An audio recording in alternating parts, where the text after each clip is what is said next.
Hello everybody, Image here, and I'm going to be doing a little bit of something different with chess today. I'm going to be going over a Grandmaster game from 2002, which I came across recently in the chessgames.com online database. They have a wonderful database of master, grandmaster level chess games, and this one is from the Sudak tournament, and it's played between Grandmaster Sergey Karjakin, who, by the way, at the time he was playing this, had just been named a Grandmaster 3 years prior and was 12 years old. He is the youngest ever chess Grandmaster. He's an absolute child prodigy. He is 19 years old now, maybe 20. He's born in 1990. And this game is going to show you just how phenomenal of a young chess player he was.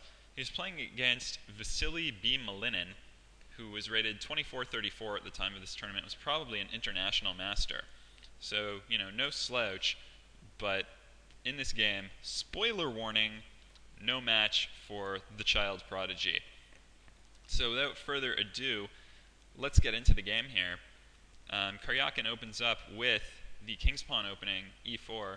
And Malinin has a bit of an offbeat reply planned with knight c6. This is the Nimzovich defense. And while this knight move contests this d4 square, white can just push his pawn to d4 anyway, which Karjakin does,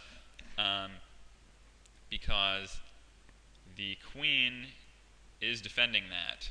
So the pawn can advance. And here Karjakin plays pawn to e5. And now white is presented with two choices. He can, as these arrows that I haven't figured out how to disable that my program automatically puts in here demonstrates, he can push this pawn to d5 and threaten that knight on c6, kicking it out of that square. That turns the game into something like an Alekhines defense opening just happening on the queen side. So the object there is black is trying to get white to overextend, push his pawns too far, then undermine his position and have strong counterplay. So that's option A. Karjakin goes for option B, which is just to transpose the opening into a different one with knight f3. So now we're into the Scotch game. It's an opening that hasn't been all that popular lately, but some really high-level grandmasters have been using it. Kasparov apparently had an undefeated record playing this opening in about 21 games. I think he had something like 8 wins and 13 draws with it, with no losses. And part of that's because it's Kasparov, but the other part I think was just because of superior preparation and knowledge of the opening. Anyway, not a whole lot of players have been using it extensively since Kasparov, and now it's pretty exciting in chess to see that one of Kasparov's young proteges, the Norwegian teenage super GM Magnus Carlsen, has started under Kasparov's direction using the Scotch game as an opening. And he scored a really impressive win with it in a recent tournament just this week against either Peter Liko or Aronian or one of these other top GMs. The reason that the Scotch game as an opening isn't so popular in Grandmaster play is because after the mainline continuation, e takes d4, knight takes d4,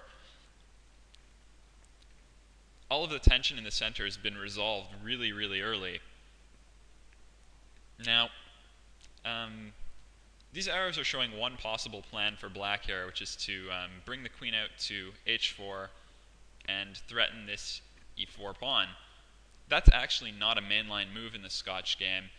Typically you'll see either knight f6 or bishop c5. These are sort of mainline continuations.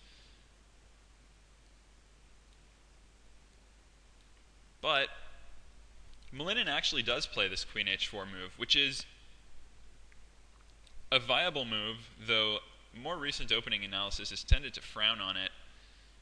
But what he's doing is he's threatening that pawn. And like you can see on the diagram here, white's mainline response to this is to play knight to b5, threatening to drop his knight into c7, forking the king and rook.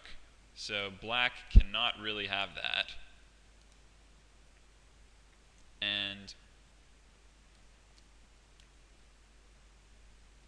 white will gain a bit of time to scramble to defend that pawn, or, well, I suppose actually, no, queen takes e4 would be viable there, but things would get complicated, and it's reasonable for white.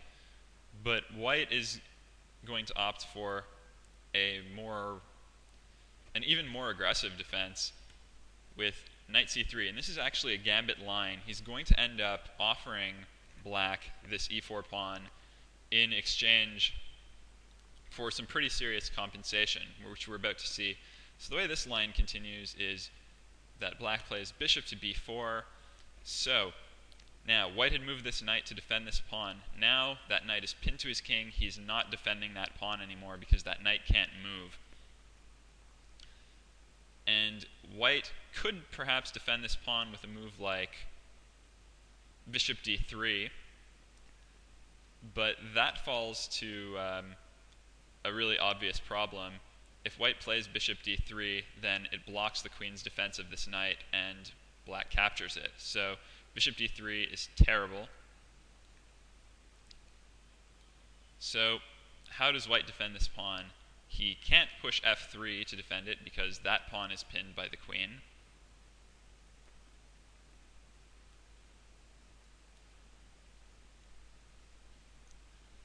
He could possibly play, and he can't play queen e2 because the knight on d4 would drop. So this pawn is lost one way or another. So white plays simply bishop to e2. And this is the gambit. White is voluntarily giving up this pawn. And if black takes it, then knight d to b5, it's threatening that knight fork again.